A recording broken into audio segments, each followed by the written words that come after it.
Jai Shri Ram. Canto-4, AYODHYAKAND.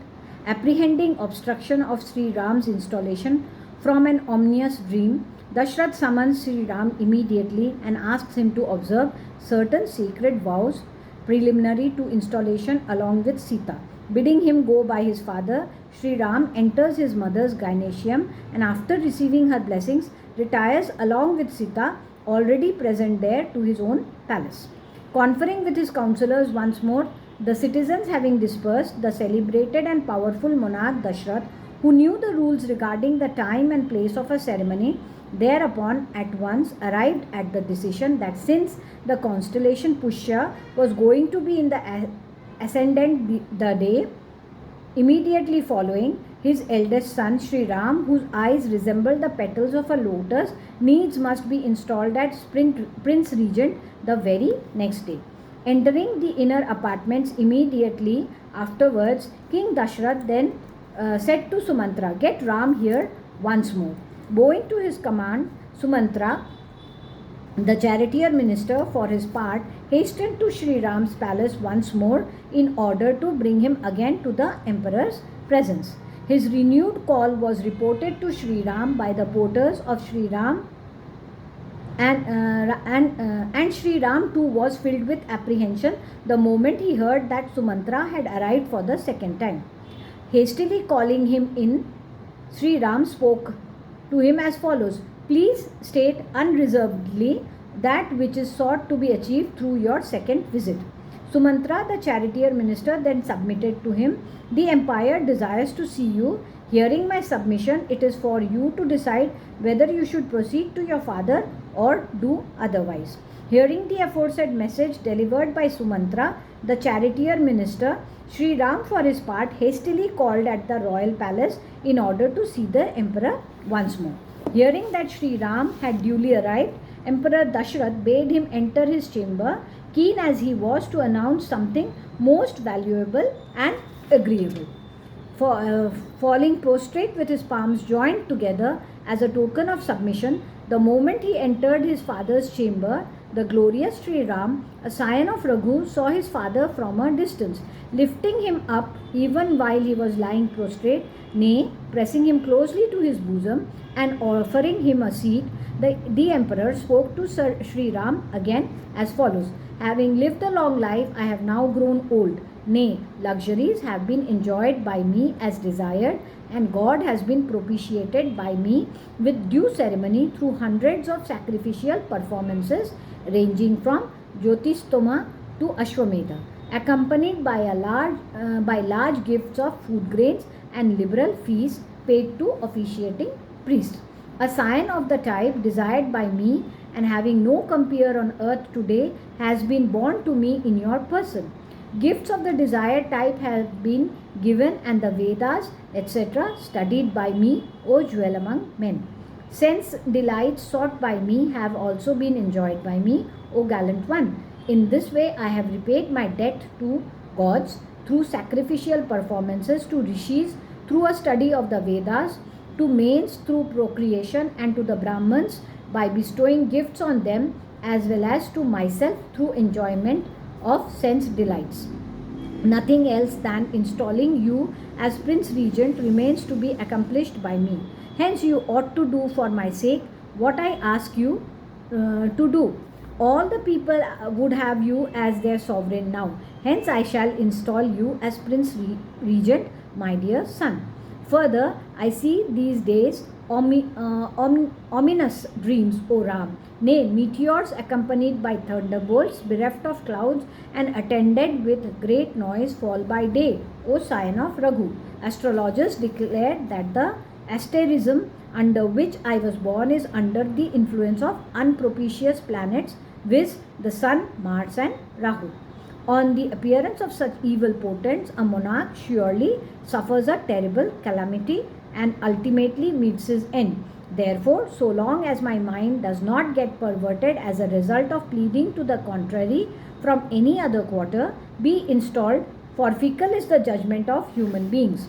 The moon has reached today the sphere of influence of Punar Vasu, the asterism preceding Pushya. Tomorrow, the astrologers declare, will take place the positive conjunction of the moon with Pushya. Be installed when the said Pushya is in the ascendant. My mind is urging me as it were to expedite things. I shall positively install you in the office of Prince Regent tomorrow, O chastiser of enemies. Therefore, from this moment on, a fast should be observed by you and your spouse for the night, keeping your mind and body fully controlled and sleeping on a mat of darba grass with a slab of stone under your head for a pillow. Let your friends vigilantly guard you on all sides tonight for ceremonials of this kind, as your installation in the office of Prince Regent are hampered by many obstacles. Your installation as Prince Regent, in my opinion, must take place during the very interval when Bharat is away from this city of Ayodhya. Although your brother Bharat scrupulously abides by the conduct of the righteous, is obedient to you, his eldest brother, pious of mind and full of compassion, and has brought his senses under control, the mind of men nonetheless is inconstant. Such is my belief. And the mind of the righteous who are wedded to piety rejoices only in action rather than in speculation, O scion of Raghu. Instructed thus in connection with his installation, which was going to take place the very next day, and permitted to leave in the words of "Depart now," and greeting his father, Sri Ram withdrew to his palace. Entering his own palace in order to break the news of the installation announced by the emperor to Sita, but coming out instantly on not finding her in her apartments, he moved to his mother's apartments in the gynecium. There he saw in the temple his aforesaid mother, clad in silken robes, exclusively devoted to the worship of her chosen deity and silently praying for loyal fortune in favor of Sri Ram. Hearing of Sri Ram's welcome installation, Sumitra too had already arrived there, as well as her son Lakshman, and Sita too had been sent for there. At that moment too, when Sri Ram called on her, Kaushalya remained sitting with her eyes half closed and waited upon by Sumitra and Lakshman, and contemplating with suspended breath on the Supreme Person, Lord Narayan, who is solicited by all men, having heard that her son was going to be installed in the office of Prince Regent when the asterism Pushya was in the ascendant. Approaching her even while she was observing her daily routine as aforesaid and greeting her, Sri Ram addressed to her the following excellent submission, bringing joy to her thereby. Mother, I have been entrusted by father with the duty of ruling over the people. My installation will therefore take place tomorrow as enjoined by father. A fast is to be kept tonight by Sita too along with me. Such is the injunction of my teachers, Vashishta and others, and father too has instructed me accordingly. Please therefore have all such propitious rites gone through this very day as are desirable on this occasion for me as well as for Sita, a princess of the Videha country, in connection with the installation that is going to take place on the morrow. Hearing this consummation, which had been coveted for a long time, Kaushalya for her part addressed to Ram the following reply, which was rendered indistinctly by tears of joy. Child Ram, may you live long. Let those inimically disposed to you be wiped off. Invested with royal glory, may you bring joy to my relations as well as those of Sumitra. I am glad to think, O darling, that you were given birth to by me under a propitious star, thanks to which your father, Emperor Dashrath, has been propitiated by you by means of your excellences. I am gratified to note that the hardship borne by me in the shape of austerities and fasting, etc., for the sake of pleasing lotus-eyed Lord Vishnu, the Supreme Person, has not gone in vain. It is by virtue of it that the royal fortune enjoyed by the race of Ikshvaku is going to embrace you. Addressed thus by his mother, Sri Ram for his part looked at his brother Lakshman, who sat bent low with humility with joined palms, and spoke to him as follows, as though smiling. Rule you beneficently over this earth with me, O Lakshman. This royal fortune has come to you, who are my second life. Enjoy you, O Lakshman, the pleasures coveted by you as well as the rewards of sovereignty, religious merit and fame, etc. I desire to live and even to rule but for you.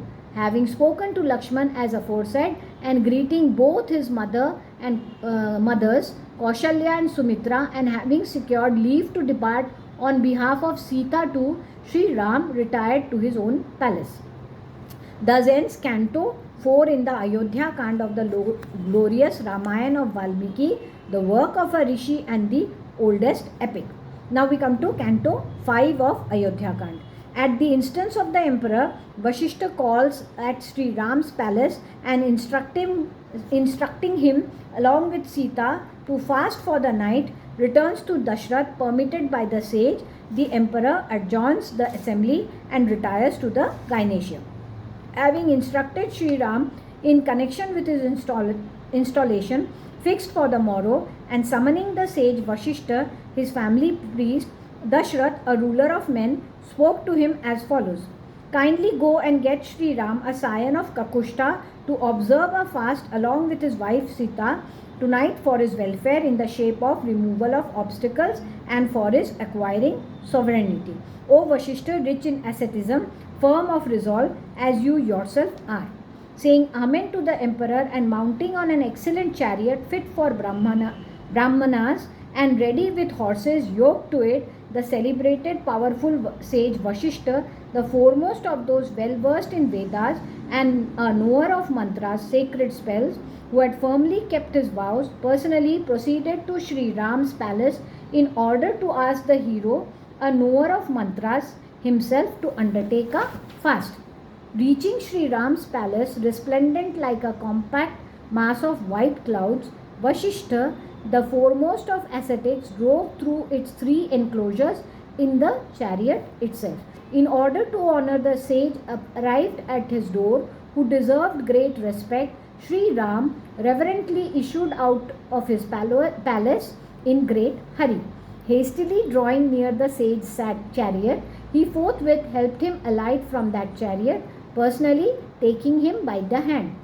Seeing him bent low with humility and inquiring after his welfare and praising him, the aforesaid Vashishta, his family priest, spoke to Sri Ram as follows, bringing joy to him by his loving words, deserving as he was of kind words.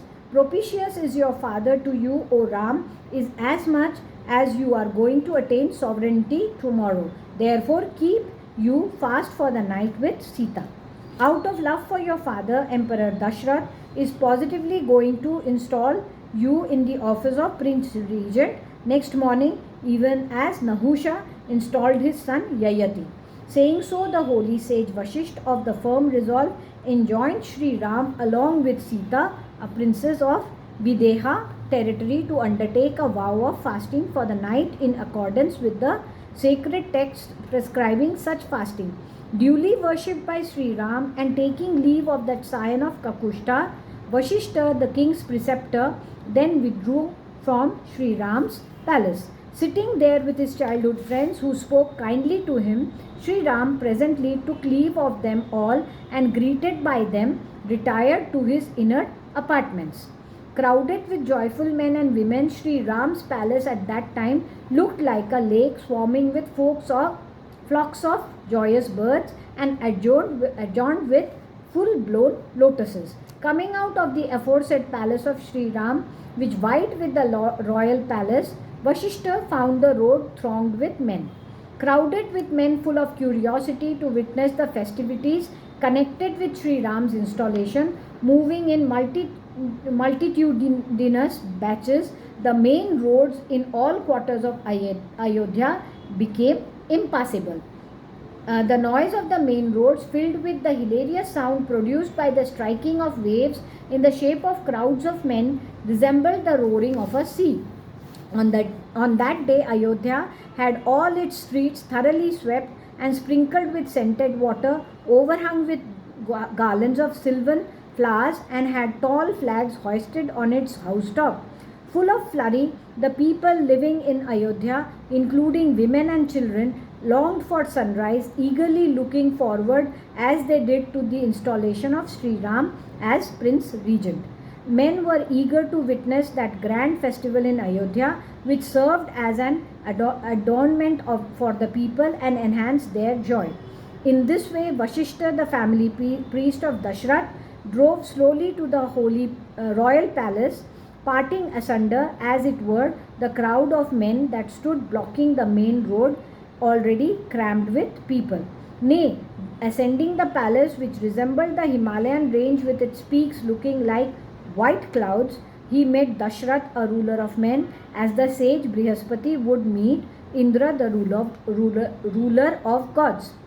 Quitting his royal seat, the moment he perceived that sage Vashishta had come, the emperor inquired what was in his mind, viz. Whether Sri Ram had been approached by the sage, and the sage reported to him that what he had been charged with had been accomplished. The councillors too, who were sitting by the side of the emperor at that time, duly rose from their seats all at once, showing their honour to the family priest, proroguing that assembly of men as soon as permitted by his preceptor. The emperor, for his part, retired to the gynecium, even as a lion would enter a mountain cave. Dashrath, the ruler of the earth, entered the charming gynecium, crowded with young ladies clad in excellent robes and vying with the abode of the mighty Indra, the ruler of gods, illuminating by his august presence as the moon would illumine the heavens sprangled with a host of stars. Thus ends Canto 5 in the AYODHYAKAND of the glorious Ramayan of Valmiki, the work of a rishi and the oldest epic. Jai Shri Ram.